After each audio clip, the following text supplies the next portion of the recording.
వాస్తవానికి ఎస్ఎల్బిసి ఘటన పూర్తిగా ప్రభుత్వ నిర్లక్ష్యం వల్లనే జరిగింది. పూర్తిగా ప్రభుత్వం యొక్క నిర్లక్ష్యం, రాష్ట్ర ప్రభుత్వం యొక్క నిర్లక్ష్యం. ఆ పని ప్రతిరోజు కూడా దానికి సంబంధించిన అనేక శాఖలు, భూగర్భానికి సంబంధించిన పరిశోధనలకు సంబంధించిన శాఖలు, రాళ్ళు గుట్టలు, పర్యావరణం, వాటికి సంబంధించిన అనేక విభాగాలు, కేంద్రం ఆధీనంలో ఉండే అనేక సంస్థలు, నిపుణుల నుంచి అనుమతులు తీసుకొని చేయవలసిన పనిని ఆ రకంగా లేకుండా ఆదర బాదరగా వీళ్ళ మాటలు ఎట్లా చిల్లరగా ఉంటాయో, ఎంత దుర్మార్గంగా ఉంటాయో, ఎంత బూతులుగా ఉంటాయో అదే పద్ధతిలో ఆ పనిని కూడా అంత బూతుగా చేశారు. అక్కడ పనిచేయడానికి కార్మికులు ఉన్నారని, వాళ్ళ ప్రాణానికి ప్రమాదం ఉంటుందన్న సోయి కూడా లేకుండా పూర్తిగా రాష్ట్ర ప్రభుత్వ నిర్లక్ష్యం వల్లనే జరిగింది. జరిగే తర్వాత కూడా ఈ రోజుకి 10 రోజులైనా ఇంకా ఒక్క పైసా పురోగతి లేదు, ఒక్క పైసా పురోగతి లేదు. ఏమనంటే మా మంత్రులు ఆనే ఉన్నారు, మా మంత్రులకు మిలిటరీలో చుట్టాలు ఉన్నారు, దోస్తులు ఉన్నారు, వాళ్ళని తెచ్చి పని చేయిస్తున్నారు. చిల్లర మాటలు. మన దోస్తులు చుట్టాలు చేయరు పనులు, సంస్థలు దానికి సంబంధించిన ప్రత్యేకమైన సంస్థలు ఉంటాయి, అవి చేస్తాయి పనులు, ప్రభుత్వ పనులు. నీ ఇట్ల పెండ్లు అయితే వచ్చి చేస్తాడు నీ చుట్టపడడం నీ దోస్తో. కానీ అది కాదు. ఓ ముఖ్యమంత్రి మాట్లాడేటప్పుడు సోయి ఉండాలి. ఆ ముఖ్యమంత్రి హోదాలో లేవని ప్రజలు అనుకుంటున్నారు, నీ మాటలను బట్టి సరిపోవట్లేవు అని మాట్లాడుతున్నారు ప్రజలు. నీ మాటల వల్ల చెప్పుకుంటున్నావు అది నువ్వు. ఇంకా దాంట్లో చిల్లర వేషం. Srisailam left bank hydel power house లో ప్రమాదం జరిగితే పోలేదు ఎవరు, సిగ్గుండాల మాట్లాడడానికి. ఆ మాట ఇన్సిడెంట్ జరిగింది 10 గంటల 9 నిమిషాలకైతే రాత్రి 15-20 నిమిషాల్లో మాకు సమాచారం వస్తే నేను డైనింగ్ టేబుల్ మీద ఉన్న నైటు కరెక్ట్ గా 10 గంటల 29 నిమిషాలకు నాకు సమాచారం వచ్చింది. 10:35కు బయలుదేరి వెళ్ళిపోయినాను నేను మంత్రిగా. సీఎండి ప్రభాకర్ రావు బాబా ఆయన 70 ఏళ్ల వయసు పైన ఉన్నా ఆయన మేము వెళ్తాం సార్, మీరు ఎందుకు అంటే కూడా లేదు వెళ్దాం, మనం ధైర్యం ఇవ్వాలి, అక్కడ ఏముందో తెలుస్తలేదు అంటున్నారు. మరి ఏం జరిగింది ఆ క్యాజువాలిటీ ఏంటి అంటే ఇంకేం అర్థం కావట్లేదు సార్.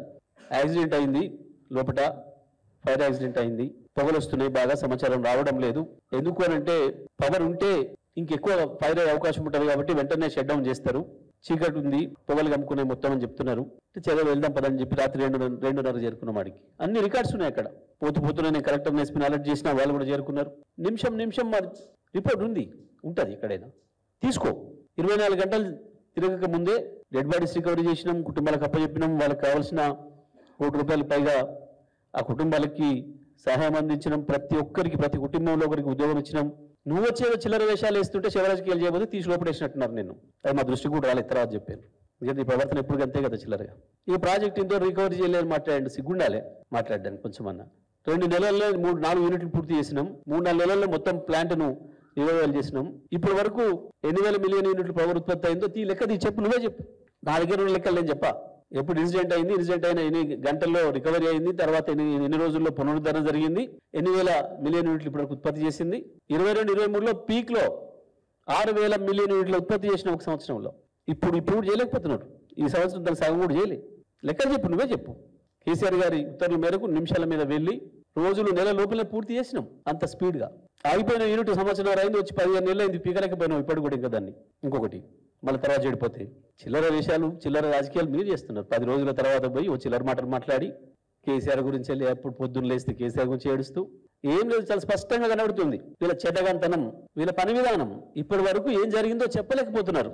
మనుషులు బతుకున్నారా లేరా, ఏం జరిగింది, వార్తలు వచ్చినాయి. వాస్తవానికి కేంద్రం నుంచి వచ్చిన సంస్థ అదేదో సంస్థ గుర్తించింది, శవాలు ఉన్నట్టు మట్టి దిబ్బల కింద ఉన్నాయని చెప్పింది అని చెప్పి మీ మీడియాలోనే స్క్రోల్స్ వచ్చినాయి. గంట సేపట్లోనే మళ్ళీ వాటిని బంద్ చేయించారు. నిన్న రేవంత్ రెడ్డి వెళ్తే 89 పట్టుకున్నట్టుగా తీసినట్టు చెప్తాడే అనుకున్నాం. దేనికి దాచిపెడుతున్నారు అసలు? ఎందుకు ఈ రహస్యం? వచ్చిన నిపుణులను కూడా పనిచేయనిచ్చే పరిస్థితిలో లేదు ఈ రాష్ట్ర ప్రభుత్వం. వచ్చిన నిపుణులను కూడా స్వేచ్ఛగా స్వతంత్రంగా పని చేయనివ్వడం లేదు. రాష్ట్ర ప్రభుత్వం పెద్దలు నేరస్తులుగా తేల్తారు కాబట్టి ఏదో దాచిపెడుతున్నారు శ్రీశైలంలో.